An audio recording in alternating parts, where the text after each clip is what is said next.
বাপরে, সেই ছোট্ট পায়েল আজ পাক্কা একটা গিন্নি, তাই না? বাচ্চা হাতে গোটা সংসারের কাজ করা কি চারটিখানি ব্যাপার বলেন তো? আলহামদুলিল্লাহ, আল্লাহর কাছে অনেক অনেক শুক্রিয়া জানেন, এরম একটি দিন যাতে প্রত্যেকটি মানুষের জীবনে আসে।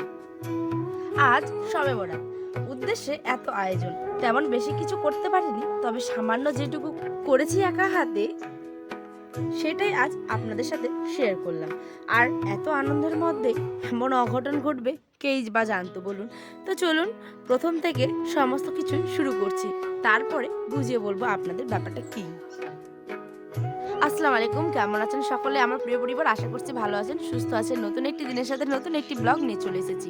তো এটা হচ্ছে গতকালের ভিডিও, মানে যেদিন শবে বরাত হয় সেই দিনের ভিডিও। সকালবেলা উঠে আমি আর আয়নের আব্বা চলে গেছিলাম হচ্ছে গিয়ে আমাদের এখানে পাশে আর কি ব্যাংকে। যেহেতু জানেন 2-3 মাস ধরে আমার ব্যাংকের প্রচণ্ড একটা সমস্যার মধ্যে দিয়ে আমরা যাচ্ছিলাম, কিন্তু সেটা এখনও সলভ হয়নি। তো তারই উদ্দেশ্যে খোঁজ খবর নেওয়ার জন্য আর কি সকালবেলা উঠেই চলে যাচ্ছি হচ্ছে আমরা 3 জন মিলে ব্যাংকে। আর এই যে দেখছেন, এইটা হচ্ছে আমাদের বাড়ির পাশের একটা বড় রাস্তা। তো চলুন সকাল সকাল সকলে মিলে বেরিয়ে পড়েছি। আর আজকে কিন্তু আমি ছিলাম হচ্ছে রোজা, মানে রোজা করেছিলাম শবে বরাতের উদ্দেশ্যে। আর আমার বাপটাকে দেখছেন, সে নাকি বসে যাবে না জানেন, গোটা রাস্তা এরম ভাবে দাঁড়িয়ে গেছে। আর গোটা রাস্তা যে কি কি গল্প করতে গেছে তা যদি আপনাদের শোনানো যেত তাহলে একটা পুরো সিনেমা তৈরি হয়ে যেত। তো চলুন আমরা প্রায় এসে পড়েছি কথা বলতে বলতে। আর ব্যাংকের মধ্যে তো ভিডিও করা অ্যালাউ ছিল না, সেই জন্য আমি আর আপনাদের পুরোটা দেখাতে পারিনি। কিন্তু দাঁড়ান দাঁড়ান, একটু হলেও একটুখানি শেয়ার করেছি। এই যে আয়ান এত চঞ্চল যে কি বলবো, সে এইখানে যাবে সেখানে যাবে, দৌড়াদৌড়ি করবে, তাহলে তার খুব আনন্দ জানেন। তো এই যে আমরা সমস্ত কাজ করার পরেই বেরিয়ে পড়লাম হচ্ছে বাড়ির উদ্দেশ্যে। আয়নের আব্বা বাইকটাকে বের করছিল, আর আমরা মা ছেলে মিলে দাঁড়িয়ে দেখছিলাম। বিভিন্ন রকমের জিনিসপত্র এসছে জানেন, নতুন সামনে যেহেতু ঈদ আসছে, এত কাপড় কেনাকাটা মানে লোকের এখন থেকে শুরু হয়ে গেছে। তো চলুন আমরা এখনই কেনাকাটা করব না, আমাদের তো দেরি আছে। তার আগে এই যে আমরা বেরিয়ে পড়েছিলাম বাড়ির উদ্দেশ্যে, কিন্তু আয়নের আব্বা তার বাইকের কোনো জিনিস নেওয়ার জন্য ওই যে দূরে দেখছেন ওই দোকানটাতে গিয়ে বেশ দাঁড়িয়ে, মানে অনেকক্ষণ ধরে আর কি ছিল। তো আমরা আর দাঁড়িয়ে থাকতে পারছিলাম না, ওখানে একটু হাঁটাহাঁটি করছিলাম। আর আয়ান দেখছেন ওখানে পড়ে যাচ্ছিল, তো ওকেও ধরছিলাম জানেন। আমার এত হাসি পাচ্ছিল যে কি বলবো। তার মধ্যে বাড়িতে এসে দেখি আমার মেজো যা ছিল তার আব্বা নাকি দিয়ে গেছে সাজন, মানে বেহাবার যেটা আর কি। এই শবে বরাতের দিনে বেহাইনদের বাড়ি তো প্রত্যেকটা লোকই দেয়, তাই না? তো দিয়ে গেছে, তো সেটাই আয়ন সোনাকে সুজি আর চালের মানে রুটি দিয়েছিল। তো জাস্ট উপরের নরম অংশটা আয়ন সোনাকে খাইয়ে দিলাম। তারপরে আমি চলে আসছি হচ্ছে গিয়ে বেলুন, তারপরে তক্তি, তারপরে কুলা, সমস্ত কিছুগুলো মানে ধোয়ার জন্য। আর পরবাসক বা যে কোনো অনুষ্ঠানে হোক না কেন, দেখবেন একটা আনন্দ আসে, তাই না মনে? তো এই যে আমার সেই তাড়াহুড়ো করে বাড়ি ফিরে এসেই দেখছেন চটপট করে কলের পাড়টাকে আগে পরিষ্কার করে নিচ্ছিলাম। এত এই যে লেবুর পাতা মানে ফুল সমস্ত কিছু পড়ে থাকে যে একদম চাটালটা মানে কেমন জানি হয়ে থাকে। তো ওই জন্য সমস্ত কিছু দিয়েই ভালো মতো করে নিয়ে চলে এসেছি ধোয়ার জন্য। বাড়ি গিয়ে মানে সরি ঘরে গিয়ে এত কাজ আছে কি বলবো জানেন, কাজের পুরো মেলা লেগে আছে। গ্যাস মুছতে হবে, ফ্রিজ মুছতে হবে, তারপরে রান্নাবাড়ি করতে আছে। আর একা হাতে সম্পূর্ণ কাজগুলো মানে করতে এত চটপট করে করছিলাম না যে কি বলবো। আর তার মধ্যে রোজার মুখে জানেন, আলহামদুলিল্লাহ অনেক দিন পরে রোজা করলাম, কিন্তু জানেন মানে এতটুকুও খারাপ লাগেনি। এই যে আমরা গেলাম ব্যাংকে, ব্যাংক থেকে এসে এত কাজগুলো করলাম, একটুর জন্যও খারাপ লাগেনি। তো দেখুন আমাদের সমস্ত এখানে জিনিসপত্রগুলো ধোয়ার পরেও এত বাতাস দিচ্ছিল দেখছেন উঠানটার অবস্থা। আর আমি সেই জন্য ক্লিপগুলো দিয়ে দিয়েছিলাম হচ্ছে কাপড়ে, মানে কাপড়ে যে সমস্ত ক্লিপগুলো দেয় সেগুলোই। তো ওইটা আর নাগাল আমি পাচ্ছিলাম না জানেন, কোনো রকম এত উঁচু হয়ে গেছে তারটা যে কি বলবো। আমি ভাবলাম থাক ওইটা পরেই তুলবো, তার জন্য শুকনো কাপড়গুলোকে উঠিয়ে নিচ্ছিলাম। আর এই যে দেখছেন বেলুন, তক্তি, রুটি শেখার যে তাওয়াটা, তারপর হচ্ছে গিয়ে কুলা, চালুনি, ওটাও ধুয়ে নিয়েছিলাম আগে যেহেতু, সেই জন্য এখন ধুইনি। তো চলুন সমস্ত এই যে কাজগুলো বাইরের কমপ্লিট করে এবার ঘরের কাজে এসে পড়েছি। এখন গ্যাসটাকে মুছতে হবে, যেহেতু উনান থাকলে হয়তো ল্যাপা মোছা করতে হতো। তো আমি যেহেতু গ্যাসে করবো সেই জন্য ভাবলাম চলুন গ্যাসটাকে যেহেতু সকালবেলা থেকে পরিষ্কার করা হয়নি, তাই এটা পরিষ্কার করে ফেলি। আর এই যে এখানে দেখছেন আয়নের আবার 12-15টা করে ডিম নিয়ে আসা, আয়নের জন্য হোক বা আমাদের জন্যই। তো ফ্রিজটা এত নোংরা হয়ে গেছিলো যে কি বলবো। আর এক্সট্রা যেটা খাওয়ার দাওয়ার থাকবে সেটা তো ফ্রিজেই রাখতে হবে, তাই না?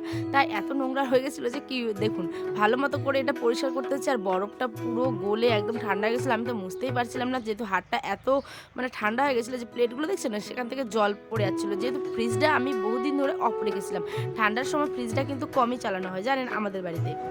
তো চলুন, এই যে দেখছেন আমার কিন্তু এটা কমপ্লিট হয়ে গেছে প্রায়। এখন এসে পড়েছে হচ্ছে মাংস কাটার জন্য। মানে এটা লাল মাংস আয়নের আব্বা যেহেতু নিয়েছিল সকালবেলায় এনেছে, আমাদের শবে বরাতের রাতে যেহেতু মাংস, তারপরে রুটি, হালুয়া, সুজি সমস্ত কিছুই করা যায়। তো দেখুন আমি এখানে মাংসটাকে ভালো মতো করে কেটে নিয়ে চটজলদি বসিয়ে দিচ্ছি। আর আয়নকে কিন্তু সাইকেলে বসিয়ে দিয়েছিলাম। আমি যখন রান্না করি আমার আব্বাটা এত বোঝে যে কি বলবো। ও ভাবে যে মা তো কাজ করছে, সেজন্য একটু কোনো কিচ্ছু করে না জানেন। মানে খায়, বেশ গল্প করে, আমাকে এটা বলে, বলে মা, মা এটা, এটা, ওটা, ওটা এমন মানে বলতেই থাকে। তো দেখুন মাংসটাতে হলুদ, লবণ, জিরে বাটা, আদা বাটা, শুকনো লঙ্কা, পেঁয়াজ, রসুন সমস্ত কিছু দিয়ে বেশ ভালো মতো করে কিন্তু কষিয়ে নেব। আর অর্ধেকটা প্রায় কষানো হয়ে গেছিলো, তারই মধ্যে মোবাইলটা আমি চার্জে দিয়েছিলাম, যেহেতু আমার 1% হয়ে গেছিলো চার্জ। তো ওই জন্য দেখুন অর্ধেকটা কষানো হয়ে গেছে, তার মধ্যে কিন্তু আলুটাকে দিয়ে দিয়েছিলাম। যেহেতু আমার এসেছিলো যখন তখন আমি কষা করেছিলাম, কিন্তু মাংসতে আমার আলু না দিলে একদম ভালো লাগে না জানেন। আর যেহেতু রুটি বানাবো তো একটু বেশ আলু দিয়ে মাখিয়ে খাবো, সেই জন্য আর কি। তারপরে দেখছেন দুধের হয়ে গেছে অভাব। আমুল আনতে বলেছিলাম, যে আমুলের যে প্যাকেটগুলো হয় আয়নের আব্বাকে, কিন্তু সে তো মানে এত ব্যস্ত যে ওর মাথায় কোনো কিছুই থাকে না আর কি, ভুলে যায়।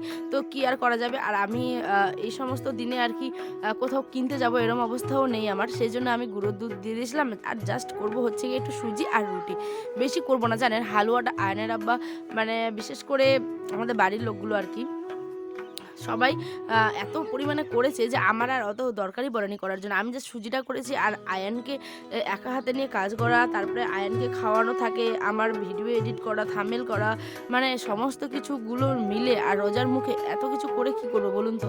ওই জন্য হালুয়া বা গাজরের হালুয়া, বাদামের হালুয়া ওই সমস্ত কিছু করিনি, জাস্ট সুজিটাই করেছি। তারই মধ্যে তো বেজে গেছিলো হচ্ছে কটা বাজে তখন, 5:30 থেকে 6টার মধ্যে। তখন মাগরিবের মানে আজানও দিয়ে দিয়েছিল। তখন আমি জানেন ব্রাশটা পর্যন্ত করিনি, জাস্ট হালকা জল খেয়ে আপনাদের জন্য ভিডিওটাকে পোস্ট করেছিলাম হচ্ছে গিয়ে গতকাল। তারপরে আমি কিছুক্ষণ আধ ঘন্টা পরে আর কি মানে রোজাটা ভাঙার জন্য জাস্ট অল্প জল খেয়েছি। তারপরে আমি ব্রাশ করে ভালো মতো করে আর কি ব্রাশ মুখ চোখ ধুয়ে তারপরে মুড়ি খেয়েছি। আর আয়ান কিন্তু মাঝখানে একটু শুয়ে গেছিলো, সেই জন্য আমার কাজের একটু সুবিধা হয়েছে জানেন। দেখুন এখন চটজলদি করে রুটিগুলো বেলে নিচ্ছি। আর এখন এক্সট্রা হয়তো অনেক সাউন্ড পাচ্ছেন, কিন্তু কি করবেন বলুন, আমি তো গ্রামে থাকি। আর ভয়েসটা যেহেতু আমি বাইরে এসে দিচ্ছি, আয়ান কিন্তু এখন ঘুমিয়ে আছে, সেই জন্য আশেপাশের মানে লোকজন বুঝতেই তো পারছেন গ্রামে থাকি। তো কেউ কিছু মনে করেন না প্লিজ, একটু ম্যানেজ করে নিন। হ্যাঁ, তো চলুন এখানে চটজলদি করে কিন্তু ওই যে বললাম পাকা একটা গিন্নি হয়ে গেছি এখন, তাই না। আগে রুটি বেলা নিয়ে প্রচণ্ড ভয় ছিল জানেন, ভাবতাম বাবারই যদি ম্যাপ হয়ে যায় বা আর কোনো কিছু। কিন্তু আলহামদুলিল্লাহ দেখছেন এখন চট জলদি করে এত সুন্দর রুটিগুলো করছি গোল গোল, আর সবকটা রুটি এত ফুলেছে যে মনটা আমার ভারী খুশি জানেন। তারই মধ্যে মানে এমন একটা অঘটন ঘটবে কে বা জানতো। সত্যি কথা বলতে দেখুন আমার শ্বশুর বাবা মানে গেছিলো হচ্ছে আমাদের জমি বাড়ির দিকে জমি দেখতে, তারই মধ্যে যে ফাইটার বলে এখানে আর কি লোকগুলো আমাদের গ্রামের ভাষায়, মানে ফটফটি যেটা আর কি, ভ্যানগুলো 2খানা আসছিল, মানে একটা এক্সট্রা চালিয়ে নিয়ে আসছিল একটাকে। হ্যাঁ, তো সে সমস্ত কিছু মানে কি আর বলবো আপনাদের। তো মনটা তো খারাপ হবে, এখন ভয়েস দিচ্ছি আমি, এটা মানে গতকাল রাত্রেবেলা শুনেছি। তো আমি চাই না যে সে সমস্ত ভিডিও করার জন্য, কিন্তু আপনাদের জাস্ট মানে মুখেই বলছি আর কি, ঠিক আছে। যেহেতু আপনারা তো আমার পরিবার, তাই না, সুখ দুঃখ নিয়েই তো জীবন। তো আমার বাবা মানে শ্বশুর বাবা দাঁড়িয়েছিলেন একদিকে। হ্যাঁ, তো বাবাকে মানে বাবার পাশ দিয়ে একদম মানে গাড়িটা নিয়ে চলে গেছে, সেই জন্য বাবা পড়ে গেছিলো। তো সাইডগুলো মানে বাবার হাতের যে কোনোইটা বা হাঁটুটা একটু চেঁচড়ে গেছে আর কি। তো সেখানে আমি মলম দিয়েছিলাম, এসে পায়েল পায়েল করে ডাকছিল। তো আমি বললাম যে কী যে হয়ে গেছে হঠাৎ, আমি যে কিছু এনেছে হয়তো বা আর কোনো কিছু হয়তো দরকার। তারপরে দেখি যে না, তো মনটা তো তখন ভারী মানে খারাপ হয়ে গেছিলো আর কি, কী বলবো বলুন। তো চলুন ওই সমস্ত কিছু আর ভিডিও করিনি। এখানে আমি কথা বলতে বলতে দেখুন রুটিগুলোও শাঁকা হয়ে গেছে, সুজিটাও হয়ে এসছে প্রায়। আর আমার শ্বশুর বাবার জন্য সকলে দোয়া করবেন, আমাদের প্রত্যেকের জন্য, যাতে সকলে ভালো থাকে সুস্থ থাকে। আর আমি আপনাদের জন্য অবশ্যই সকলের জন্য দোয়া করছি, সকলে ভালো থাকবেন সুস্থ থাকবেন। আর এখানে আয়নের আব্বা চলে এসেছে হচ্ছে বৃহস্পতিবার, যেহেতু ছিল গতকাল, তো আমাদের তো হাটবার এমনিতেও হাট করে এসেছিলো।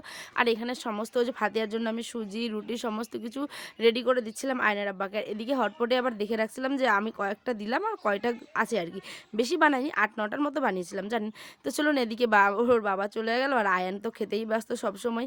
আজ এই পর্যন্ত, দেখাবে অন্য একটি ব্লগে। সকলে ভালো থাকবেন সুস্থ থাকবেন। আর এই মশলাটা কিন্তু আয়নের আব্বা আনতে ভুলে গেছিলো, সেই জন্য পরে এটাকে বেটে এক্সট্রাভাবে আমি মাংসটাতে মিশিয়ে দিচ্ছি। আর ওই যে দেখছেন শবে বরাতের চাঁদ। তো চলুন আজ এই পর্যন্ত, দেখাবে অন্য একটি ব্লগে। সকলে ভালো থাকবেন সুস্থ থাকবেন, আল্লাহ হাফেজ।